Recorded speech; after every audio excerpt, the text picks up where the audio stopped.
ये question RRB NTPC graduate level 2025 में पूछा गया था। एक डीलर 63,000 प्रति ड्रायर की दर से 2 ड्रायर बेचता है। एक पर उसे 5% का लाभ होता है और दूसरे पर 30% की हानि होती है। पूरे लेन देन में उसका हानि प्रतिशत क्या होगा, ये हमें फाइंड करना है। ठीक है, ऑप्शन आपके सामने है। देखो, इसको बनाने के लिए दो तरीके हैं। ठीक है, एक फॉर्मूला बेस है, लेकिन फॉर्मूला बेस थोड़ा कैलकुलेटिव हो जाता है, थोड़ा लंबा हो जाता है। ठीक है, तो उससे सबसे आसान तरीका मैं बताऊंगा आपको, उसके बाद मैं आपको फॉर्मूला भी बताऊंगा। ठीक है, दो तरीके बताऊंगा इसका मैं। तो सबसे पहले लॉजिक वाला तरीका देखते हैं। देखो, इसमें जो यहाँ पर दिया 63,000 रुपया, जो यहाँ पर ये अमाउंट दिया है, इसका कोई काम ही नहीं है। ठीक है, यहाँ पर क्या पूछा है, यहाँ पर परसेंटेज दिया हुआ है, यहाँ पर लाभ परसेंट और हानि परसेंट यहाँ पर दिया हुआ है, और हमें यहाँ पर एक्चुअली में क्या हानि हो रहा है, टोटल ओवरऑल मिला के वही पूछ रहा है। तो हमें इसका कोई ज़रूरत नहीं है, इसका कोई लेना देना नहीं है। ठीक है, अब क्या करना है हमें।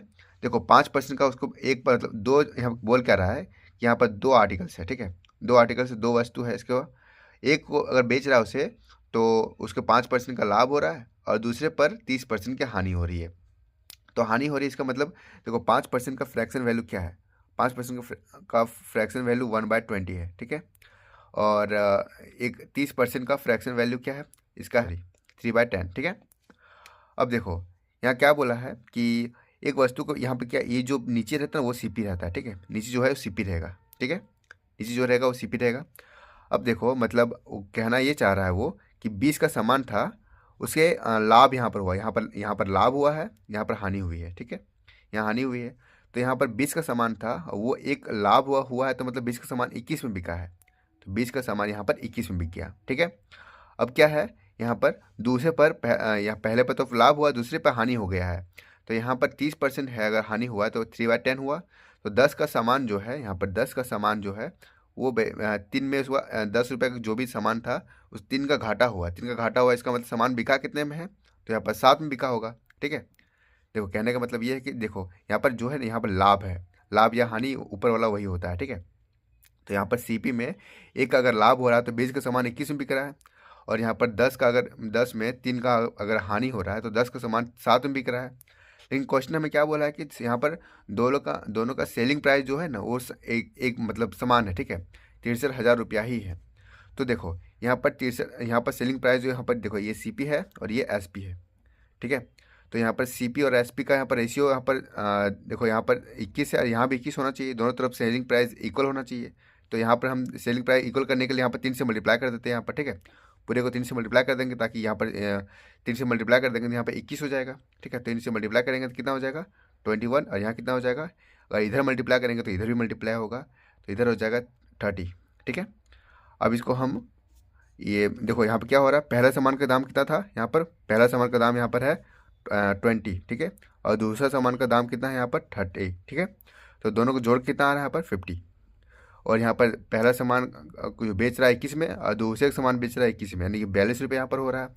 तो देखो एक्चुअली में सीपी यहाँ पर क्या निकल के आ गया, टोटल ओवरऑल मेरा आ गया है सीपी यहाँ पर 50 रुपया, और बेच रहा है वो 42 रुपया, मतलब घाटा हो रहा है उसका। 50 का सामान जो है वो 42 में बेच रहा है, इसका मतलब कि 8 का घाटा हो रहा है। 8 का घाटा हो रहा है तो किससे घाटा हो रहा है यहाँ पर, 50 से घाटा हो रहा है। सीपी तो नीचे लिखेंगे। ठीक है, इंटू 100, तो कितना आएगा यहाँ पर आएगा, काटेंगे दो बार में 16, यानी 16% मेरा यहाँ पर घाटा हो रहा है। तो यहाँ पर घाटा होगा, जो कि हमारा ऑप्शन नंबर डी हो जाएगा सही। देखो ये तरीका एक कर सकते हो, और एक और तरीका है फॉर्मूला बेस्ड है। ठीक है, तो उसके लिए क्या करना है, इस तरह के क्वेश्चन, देखो इसी तरह क्वेश्चन, अगर ये तरीका अगर समझ में आ गया है तो इसी तरीका पे अप्लाई कीजिए। वरना अगर फॉर्मूला सीखना है तो उसके लिए एक और तरीका है, क्या है कि उसमें लिखना पड़ेगा 100 यहाँ पर x+y। ठीक है, और यहाँ पर प्लस, यहाँ पर 2xy, और इसके बट्टे में 200 + x + y।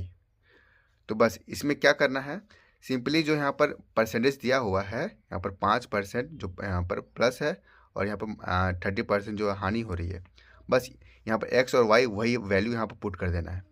तो देखो यहाँ पर कैसे पुट करेंगे, यहाँ पर तो करेंगे, यहाँ पर 100 का 100 लिख देंगे। ठीक है, और यहाँ पर 5% यहाँ पर है तो 5, और यहाँ पर ये दोनों अगर जोड़ेंगे, अगर हम दोनों को यहाँ पर दोनों जुड़ेगा ना, रखेंगे वैल्यू तो जोड़ेंगे तब कितना हो जाएगा, -25। डायरेक्ट 25 लिख देते हैं, -25। ठीक है, डायरेक्ट यहाँ पर प्लस का प्लस, यहाँ पर 2 हो जाएगा। ठीक है, यहाँ पर x का वैल्यू कितना है, +5 है, तो 5 लिखेंगे यहाँ पर। और वाई का वैल्यू कितना है, -30 है, तो -30 लिखेंगे यहाँ पर, ठीक है। उसके बाद से इसको 200, ठीक है, प्लस एक्स का वैल्यू कितना है, 5 है, तो 5 लिखेंगे, ठीक है, और माइनस यहाँ पर 30। तो कितना करेंगे इसको, अगर हम काटेंगे इसको सॉल्व कर लीजिएगा। सॉल्व करने के बाद सेम आपका 16% इसका आ जाएगा, अगर क्योंकि ये वैल्यू जो है वो माइनस में आएगा, ठीक है। ये वैल्यू अगर माइनस में आया तो हानि हो रहा है, और प्लस में आया तो लाभ हो रहा है। तो यहाँ पर ये सॉल्व करने के बाद 16% ही आएगा, ठीक है। आप सॉल्व कर देख सकते हो सॉल्व करके, जो कि हमारा ऑप्शन नंबर डी होगा आंसर। उम्मीद है आपको क्वेश्चन, इस तरह के क्वेश्चन आपको समझ में आ गया होगा। Thank you.